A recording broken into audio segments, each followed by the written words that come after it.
ভূমিকম্পের ক্ষত এখনও শুকায়নি। এর মধ্যেই ভেনেজুয়েলার রাজধানী কারাকাসের আকাশে দেখা দিয়েছে এক রহস্যময় দৃশ্য। স্থানীয় সময় মঙ্গলবার সন্ধ্যায় হঠাৎ করেই কারাকাসের আকাশ লালচে কমলা আভায় ঢেকে যায়। মেঘের সঙ্গে রক্তিম আলো মিলিয়ে সৃষ্টি হয় এক ভিন্ন রকম পরিবেশ, যা দেখে বিস্মিত এবং আতঙ্কিত হয়ে পড়েন স্থানীয় বাসিন্দারা। এই অস্বাভাবিক আলোর ভিডিও দ্রুতই সামাজিক যোগাযোগ মাধ্যমে ছড়িয়ে পড়ে। এরপরেই শুরু হয় ব্যাপক আলোচনা। অনেকেই এটিকে নতুন কোনো দুর্যোগের পূর্বাভাস হিসেবে ধারণা করছেন, আবার অনেকেই এর পেছনে মানুষসৃষ্ট হার্প টেকনোলজিকে দায়ী করছেন। আসলে কি ঘটছে ভেনেজুয়েলায়? সম্প্রতি ঘটে যাওয়া ভূমিকম্প কি আসলেই প্রাকৃতিক, নাকি এর জন্য দায়ী হার্প টেকনোলজি?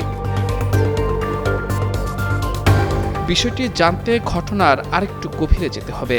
ভেনেজুয়েলার মতো সম্প্রতি ওমান, অস্ট্রেলিয়া, নিউজিল্যান্ড ও কানাডা সহ পৃথিবীর বিভিন্ন দেশের আকাশে রহস্যময় আলো, ভাসমান জ্বলন্ত বস্তু বা অদ্ভুত মেঘের মতো দৃশ্য দেখা গেছে।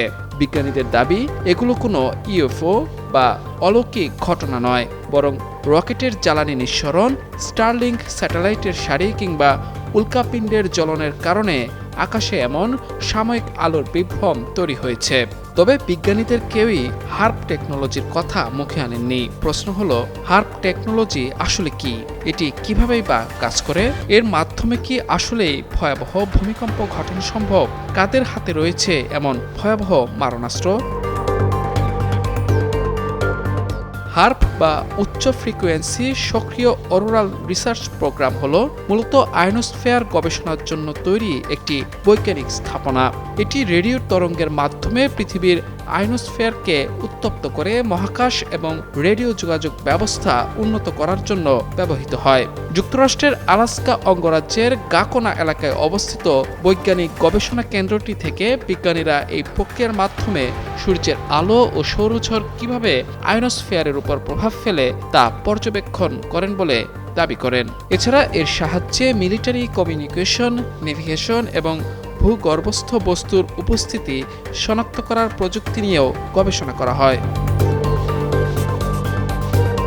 তবে হার্প টেকনোলজি নিয়ে বিভিন্ন ধরনের বিতর্ক রয়েছে। প্রায়ই দাবি করা হয়, হার্প সিস্টেমটির সাহায্যে ইচ্ছাকৃতভাবে পৃথিবীর বিভিন্ন অঞ্চলে ভূমিকম্প, টর্নেডো, হারিকেন বা বন্যার মতো প্রাকৃতিক দুর্যোগ তৈরি করা সম্ভব। যদিও বিজ্ঞানীদের দাবি, হার্পের শক্তি বায়ুমণ্ডলের প্রাকৃতিক প্রক্রিয়া পরিবর্তন বা নিয়ন্ত্রণ করার মতো যথেষ্ট নয়। গত 24 জুন ভেনেজুয়েলায় আঘাত হানা শক্তিশালী জোড়া ভূমিকম্পে প্রায় 2000 মানুষের প্রাণহানি ঘটে। সেই ঘটনার পর দেশটিতে লালচে আকাশ দেখে সামাজিক মাধ্যমে অনেকে এটিকে মানুষ সৃষ্ট বলে দাবি করেছেন। তবে বিজ্ঞানীরা এটিকে সম্পূর্ণ স্বাভাবিক আবহাওয়াজনিত ঘটনা হিসেবে ব্যাখ্যা করেছেন। তাদের মতে, রেলি স্ক্যাটারিং এবং সাহারা মরুভূমি থেকে ভেসে আসা অতি সূক্ষ্ম ধূলিকণার সম্মিলিত প্রভাবে কারাকাসের আকাশে এই লালচে কমলা আভা তৈরি হয়েছে। মাহমুদুর রহমান, যুগান্তর নিউজ।